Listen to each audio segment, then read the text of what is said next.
पुरुष कबीर का, शरणा पुरुष कबीर का, सब संतन की ओट, गरीब दास रक्षा करें, कबहु न लागे चोट।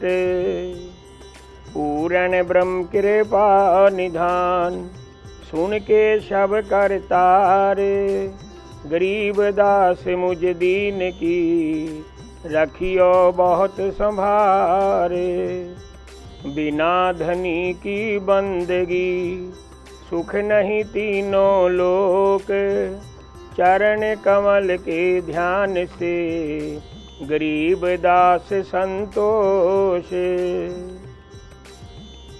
साहिब तुम न बिसारियो, लाख लोग मिल जाएं, हमसे तुमको बहुत हैं, तुमसे हमको नहीं। तेरे बिना मेरी कौन सुने फरियाद, बंदी छोड़ तेरे बिना, तेरे बिना मेरी कौन सुने फरियाद, बंदी छोड़ तेरे बिना, तेरे बिना मेरी कौन सुने फरियाद, बंदी छोड़ तेरे बिना।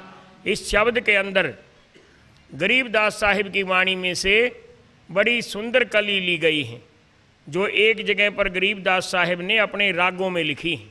मैं आपको बता रहा था कि गरीबदास साहिब की वाणी मूल रूप से 4 भागों में विभाजित है। पहला भाग तो है साखी भाग, जिसमें दोहे हैं, अंग हैं, जैसे गुरुदेव का अंग है, सुमरन का अंग है, पतिव्रता का अंग है, सारे अंग हैं। और दूसरा भाग जो है वो कथाओं का है। कथा के अंदर पुराणों से लेकर भागवत से लेकर सभी कथाओं का इसमें समावेश है।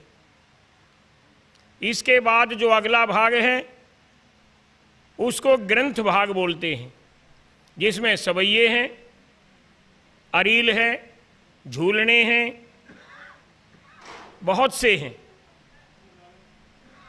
अलग अलग भाषाओं में, उर्दू में, अरबी में, फारसी में, ब्रज भाषा में, अवधी भाषा में, शुद्ध हिंदी में, कहीं कहीं संस्कृत का भी उसमें पुट है। गोष्ठियाँ भी हैं, बैत भी हैं, तमाखू की बैत हैं, बैत नसीहतनामा है, बहुत से इसके अंदर सदगुरु जी ने रत्न भर रखे हैं, पद भरे हुए हैं। और अंतिम जो भाग है वो है राग भाग। उस राग के अंदर भजन हैं, जैसे अभी हमारी माताएं बहनें गरीबदास साहिब की वाणी के भजन गा रही थी।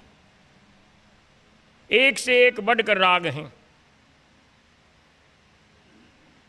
राग विनोद है, राग कल्याण है, राग टोडी है, राग काफी है, राग असावरी है, राग बिलावल है, और अंत में है राग धुन। तो ऐसी अनमोल रुचिकर वाणी साहिब की है।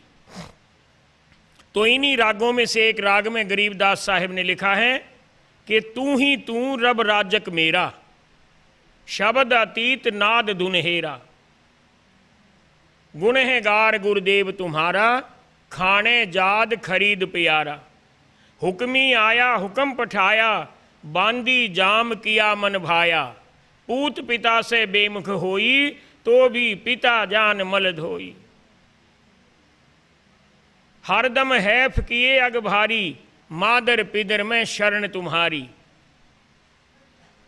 हमसे अनगिन जीव अनाथा, लख 84 आवत जाता, ते कोटों पावन पतत उधारे, छिन मातर जिनके अगजारे, मेहरबान मालिक बहुरंगी, दास गरीब सदा सतसंगी, दास गरीब सदा सतसंगी। इस शब्द का भाव समझो कि तू ही तू रब राजक मेरा। रब तो परमात्मा, और राजक जो होता है वो पालन पोषण करने वाला, संभालने वाला। हे सतगुरु कबीर साहेब, आप ही मेरे रब हो, परमात्मा हो, आप ही पालन पोषण करने वाले हो, मात पिता। गुनहगार गुरुदेव तुम्हारा, हे मेरे सदगुरुदेव, मैं गुनहगार हूं, बहुत से गुनाह पहले किए होंगे, बहुत से गुनाह अब हो रहे। गुनहगार गुरुदेव तुम्हारा, खाने जाद खरीद प्यारा। गुनहगार हूं, लेकिन ये भी मैं अपनी बात स्वीकार करता हूं कि मेरा आपका संबंध अटूट है। जर खरीद गुलाम हूं आपका, सदा सदा से गुलाम हूं। हुक्मी आया हुक्म पठाया, बांदी जाम किया मन भाया। आपका जब हुक्म हुआ तो संसार में आया, आपके हुक्म से काम करता हूं, लेकिन माया का प्रभाव बीच बीच में मेरे को भ्रमित कर देता है। बांदी का जो जाम होता है, गुलाम जो होता है, वो तो आज्ञा में रहता है, लेकिन ऐसे ऐसे झंझावात, ऐसी ऐसी आंधी, ऐसे ऐसे तूफान कि मैं कई बार डगमग हो जाता हूँ। ये मेरी गलती है और इसी गलती को क्षमा करवाना है। तो गरीबदास साहिब ने अगली पंक्ति में लिख दिया कि पूत पिता से बेमुख होई, तो भी पिता जान मल धोई। बच्चा कितनी बड़ी गलती कर दे, पिता जो होता है सब कुछ जानकर भी उसकी गलतियों को क्षमा कर देता है, लेकिन साथ में पाबंदी लगा देता है कि आगे से अपनी बुद्धि को सदमार्ग पर रखना है। तो ये इतना विश्वास है कि आप मेरे परमपिता हैं। पिछले जन्मों की और वर्तमान की मेरी की हुई अज्ञान के कारण जो गलतियां हैं, आप उनको क्षमा करके मुझे सद्बुद्धि देते रहें, सदमार्ग पर चलाते रहें। हरदम हैफ किए अग भारी। देखो एक एक शब्द में सदगुरु जी ने क्या क्या बोल दिया। हरदम, हमेशा, और दम कहते हैं श्वास को। हो सकता है मैंने हमेशा और हर श्वास में गलती कर दी हो। आपका हुक्म तो श्वास श्वास के साथ जाप करने का, लेकिन माया के बस होकर भूल जाता हूँ। और ये भूल जो है साधारण नहीं, ये मेरे लिए अग बन जाती है, पाप बन जाता है। पाप की भी चरम सीमा बन जाती है। हरदम हैफ किए अग भारी, एक से एक भारी पाप किए, लेकिन मैं आपके चरणों में शरणागत होकर एक मकसद लेकर संतुष्ट हूं कि आप मुझे क्षमा करेंगे। और मेरे को क्षमा क्यों नहीं करोगे? इतिहास गवाह है कि आपने कोटों करोड़ों अपावन यानी अपवित्रों को तय कोट अपावन पतित उधारे, छिन मात्र जिनके अगजारे। जिन्होंने आपकी बंदगी की तो आपने एक क्षण के अंदर उनके भारी से भारी पाप और अग जो हैं उनका नाश कर दिया। कोट मन काष्ट में अगन चिन्ही परें, सकल होए छार जम कटे फांसा। करोड़ों मन लकड़ी के अंदर थोड़ी सी आग की चिंगारी लग जाए तो सारी लकड़ी को भस्म कर देती है। सदगुरु जी आपके नाम का प्रताप, आपके नाम की महिमा ऐसी है कि आपके नाम रूपी तीर जब चल जाता है तो लक्ष्य को भेद कर कल्याण कर देता है।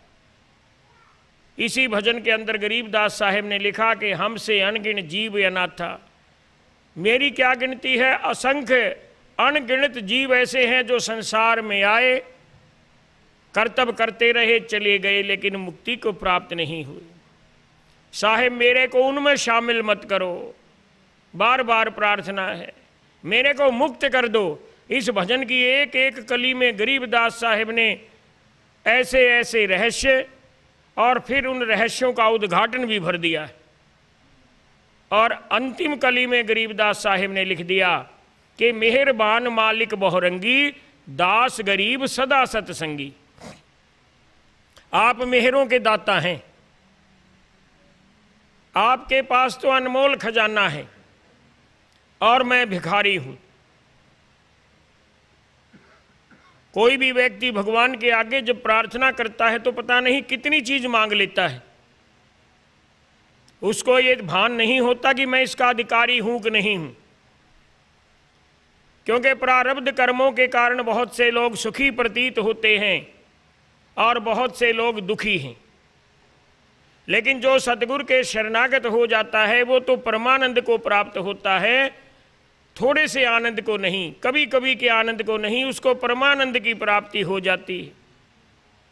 तो गरीबदास साहिब ने इस भजन की अंतिम कली में लिख दिया कि हे मेरे मेहरबान मेहरों के दाता, मेहरबान मालिक, मेरे कुल के मालिक, सकल सृष्टि अखिल ब्रह्मंडों के मालिक, मेहरबान मालिक, बहुरंगी, अनेक लीलाएं दिखाने वाले, चमत्कार नहीं लीला, चमत्कार दिखाता है बाजीगर डुगडुगी बजाकर, आपके नेत्रों को भ्रम में डाल देता है, उसके पास विद्या होती है, हिप्नोटाइज कर लेता है।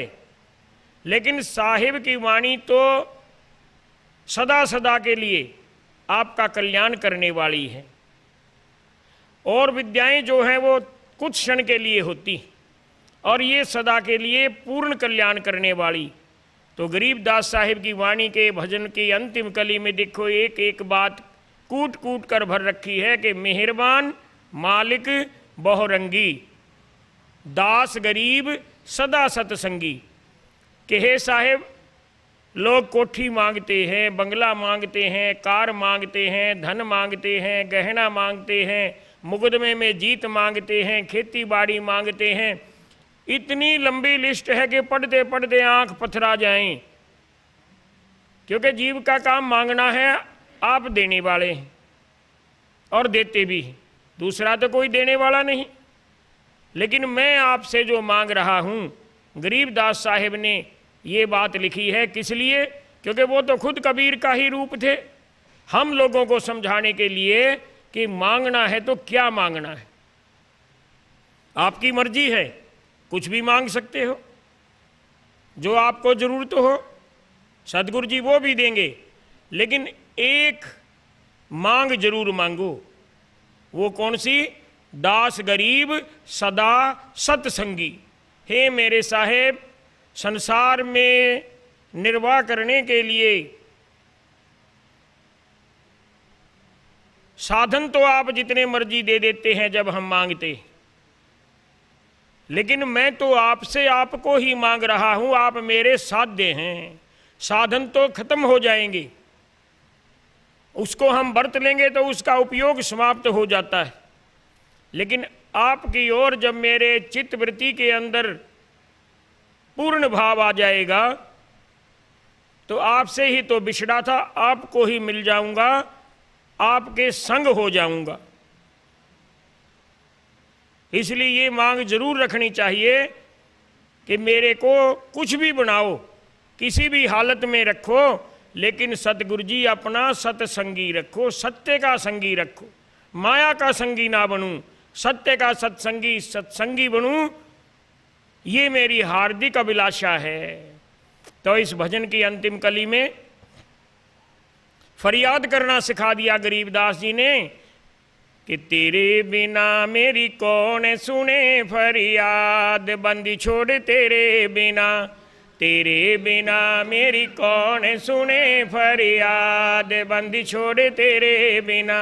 मेहरबान मालिक बहुरंगी, मेहरबान मालिक बहुरंगी, दास गरीब सदा सतसंगी, बंदी छोड़ तेरे बिना, तेरे बिना मेरी कौन सुने फरियाद, बंदी छोड़ तेरे बिना, तेरे बिना मेरी कौन सुने फरियाद, बंदी छोड़ तेरे बिना। अगर मांगना ही नहीं आया तो मिलेगा कैसे?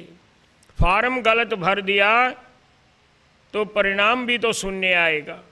इसलिए बंदी छोड़ के प्रति नतमस्तक होकर एकाग्र चित्त से पूर्ण भाव के साथ, दास भाव के साथ निवेदन करो। कौन सी ऐसी चीज है जो आपको ना मिले? यकीन करके दिखो। लेकिन जब हमारा कोई दूसरा भाव हमारे श्रद्धा भाव के ऊपर हावी हो जाता है, तब ये जीव जो है नुकसान को प्राप्त होता है, नाश को प्राप्त नहीं होता। क्योंकि नाश को प्राप्त वो करने नहीं देता, हमें संभाल लेता है। लेकिन किसी को तो विद्या का, किसी को धन का, किसी को पद का, किसी को बाहुबल का, बहुत से अभिमान हो जाते हैं, घमंड हो जाता है। श्रद्धा तो है, लेकिन श्रद्धा भाव के ऊपर अहंकार भाव जब हावी हो गया तो भक्ति में कुछ कमी आनी प्रारंभ हो जाती है और जीव का मन उचाट रहना शुरू हो जाएगा। और ये भी जिम्मेवारी परमात्मा की है, मालिक की है, कि अपने भक्त के अंदर श्रद्धा भाव को अगर कोई अन्य भाव दबाने की कोशिश करे तो अपनी किसी दिव्य लीला के माध्यम से वो चिता देता है। आप लोग कथाएं सुनते हैं, भगवान श्री कृष्ण ने अर्जुन के अहंकार भाव को, वो ये कहता था कि मेरा समर्पण भगवान श्री कृष्ण के प्रति पूरा है, औरों का है या नहीं। तो भगवान श्री कृष्ण ने राजा मोर ध्वज से, उसकी रानी से, उनके ही पुत्र ताम्र ध्वज के ऊपर आरा चलवाकर ये साबित कर दिया कि भक्त जो हैं वो अपने भगवान के लिए, अपनी भक्ति के लिए पुत्र का भी बलिदान कर सकता है, चाहे वो पुत्र इकलौता ही क्यों ना हो। दूसरी ओर देखिए, नारद जी तपस्या कर रहे थे, कामदेव आया, नारद की तपस्या भंग करने का प्रयास किया, नहीं हुई। तपस्या के उपरांत नारद जी गए ब्रह्मा जी के पास, शिव जी के पास, कि देखो भगवान, मेरे जैसा भक्त इस सकल सृष्टि में आपका कोई नहीं। नारद जी का ज्यादा प्रेम और ज्यादा भाव विष्णु जी के साथ था। विष्णु जी को जाकर भी वही बात कही।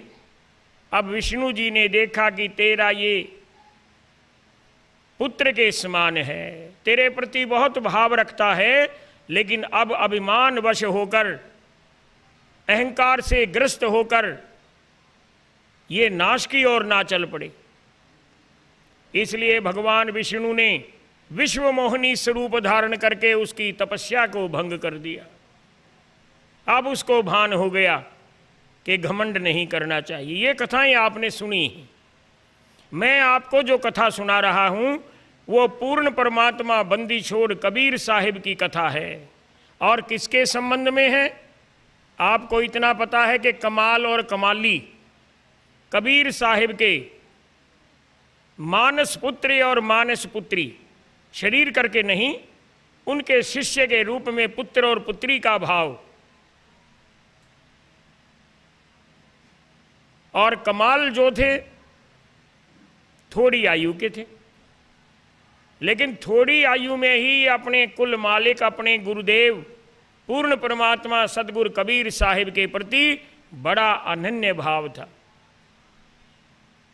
प्राय हर सत्संग में कमाल जी साथ होते थे। अब कबीर साहिब तो काशी के अंदर अपने चबूतरे पर बैठकर झोंपड़े के आगे सत्संग करते रहते थे, कीर्तन करते रहते थे। असंख्य जीव, चाहे वो हिंदू हों, चाहे मुसलमान हों, अमीर हों चाहे गरीब हों, किसी भी जाति, किसी भी वर्ण के हों, कबीर साहिब का सत्संग सुनने आते रहते थे। उनके गुरु भ्राता रविदास जी भी कभी कभी सत्संग सुनने और सत्संग करने आते थे।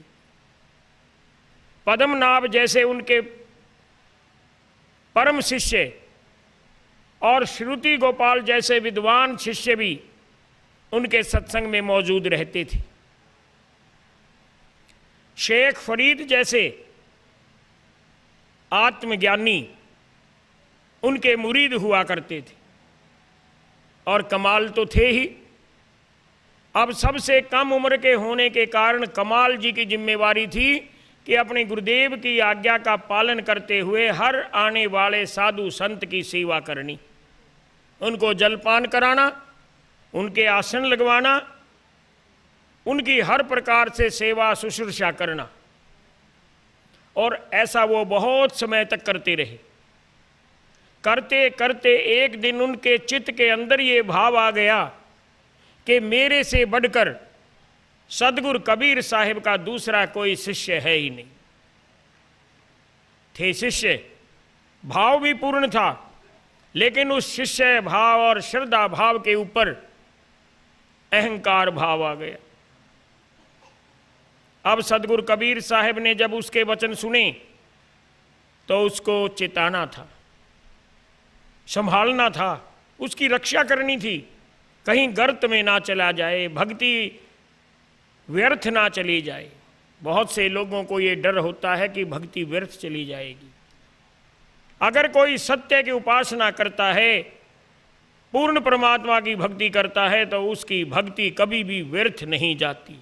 गलतियां उससे हो जाती हैं, फिर क्षमा भी मिल जाती है। रहीम जी का जो दोहा कि रहीमन धागा प्रेम का मत तोड़ो चटकाए, तोड़े से फिर ना जुड़े, जुड़े गांठ पड़ जाए, ये जो सिद्धांत है ये संसार का सिद्धांत है।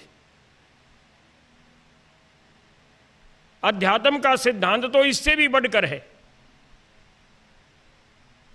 रिश्तेदारी में एक बार खटपट हो जाए, कितना ही प्रयास कर लो वो बात नहीं बनती, लेकिन भगवान के साथ भक्त का जो प्रेम भाव, भक्ति भाव, उसमें गांठ नहीं पड़ती, क्योंकि गांठ वो पड़ने नहीं देता है।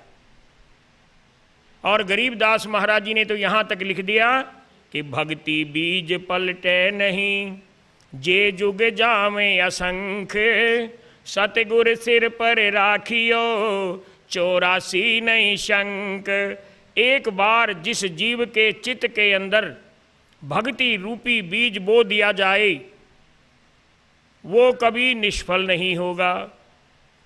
हर हालत में वो अंकुरित होगा, पैदा होगा, हर हालत में अंकुर फूटेगा, हर हालत में उसमें पत्ते आएंगे, हर हालत में उसमें फूल आएंगे, और हर हालत में उसमें फल लगेगा। और वो फल जो है मुक्ति का होता है। और वो मुक्ति एक पीढ़ी की नहीं, भक्ति करने वाला अपनी अनेक कुलों को तार देता है। तो बात हो रही थी कमाल की। अब कमाल जी के चित्त में जो अहंकार भाव थोड़ा सा आना प्रारंभ हो गया था, तो सदगुरु कबीर साहब ने एक दिव्य लीला रच दी।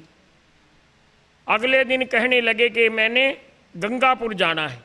वहाँ से कुछ कोस की दूरी पर गंगापुर नाम का एक छोटा सा कस्बा था, काशी से आगे।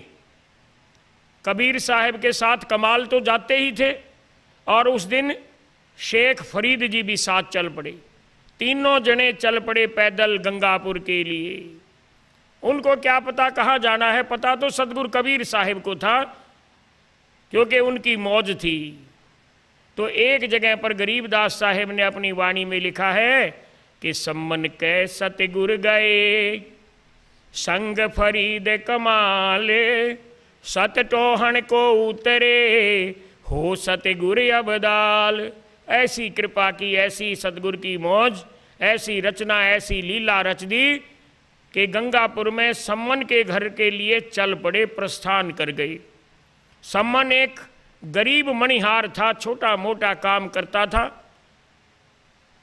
उसकी पत्नी और उसका लड़का सेऊ, तीनों बड़े भक्ति भाव वाले। गरीबी जो थी उनके रास्ते में रुकावट नहीं थी। व्यापार करते थे, कुछ बच जाता था, लेकिन संग्रह की आदत नहीं थी। रोटी चल जाती थी। और कई बार ऐसा होता कि व्यापार नहीं चलता तो 1-2 रोज फाके भी करने पड़ते थे। अब नाम भी देखो, सम्मन घरवाली का नेकी, लड़के का सेऊ। सेऊ सम्मन की कथा आपने सुनी है, लेकिन उसके भाव को गरीबदास साहिब ने वाणी में लिखा है। कथाकार नहीं बता पाते हैं। इसी वाणी के अंदर सेऊ सम्मन की कथा लिखी हुई है, और ऐसे प्यारे प्यारे श्लोक उसके अंदर गरीबदास जी ने लिखे हैं कि सुनकर एक एक रोम खड़ा हो जाता है। भक्ति भाव से रोम रोम जो है सिहर उठता है। अब सदगुरु जी चल पड़े, और आधी रात के बाद उनके घर की कुंडी खड़का दी। उनसे ज़्यादा भाग्यशाली कौन होगा कि जो बिना बुलाए खुद चलकर पूर्ण परमात्मा दरवाजे पर आए और कुंडी खड़काए। उनका भाव तो पूर्ण था, हमेशा याद रखते थे कबीर साहिब को, लेकिन आज तो परमात्मा ने पूरी दया कर दी। अब वो भक्त थे, सवेरे जल्दी उठकर भजन करते थे, कबीर साहिब के सत्य नाम का जाप करते थे। उस समय भी जाप कर रहे थे तीनों प्राणी। और जब कुंडी खड़काई गई तो उठकर सम्मन ने दरवाजा खोला। उसके तो आंखों से आंसू निकल गए कि आज पूर्ण परमात्मा तेरे द्वार पर स्वयं चलकर आया है। दंडवत प्रणाम की, हाथ जोड़कर साहिब को अंदर लेकर आए। नेकी ने और सेऊ ने भी दर्शन किए, नमस्कार किया, दंडौत की, और दौड़कर सब ने जल्दी जल्दी झाड़ू मारकर और तीनों के लिए आसन लगा दिए।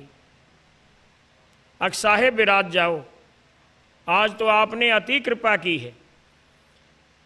अब बहुत बड़ा घर तो था नहीं, गरीबी दावा था।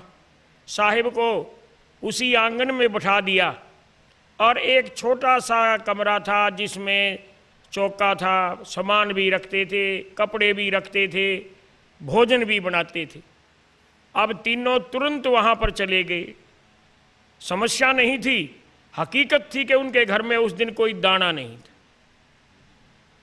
किसी तरह गुजर बसर चल रहा था, लेकिन संयोग से उस दिन उनके घर में इतना अन्न नहीं था कि तीनों महापुरुषों का भोजन बना दूं। बंदी छोड़ जी,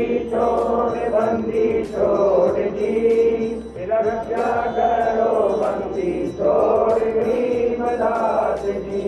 बंदी छोड़ जी, कृपा करो बंदी छोड़ गरीबदास जी। बंदी छोड़ जी, शक्ति बख्शो बंदी छोड़ गरीबदास जी। बंदी छोड़ जी, भक्ति बख्शो बंदी छोड़ गरीबदास जी। बोलिए सदगुरु कबीर साहिब की जय। बंदी छोड़ गरीबदास जी महाराज की, छुड़ानी धाम की, सर्व धामों की, गौ माता की, गंगे माता की, भारत माता की, अपने अपने गुरुदेव महाराज की, स्वामी जयतराम जी महाराज की, स्वामी दयालु दास जी महाराज की, स्वामी ब्रह्म सागर भूरी वाले महाराज की, सर्व संत दुख दाहिनी सुखदायिनी।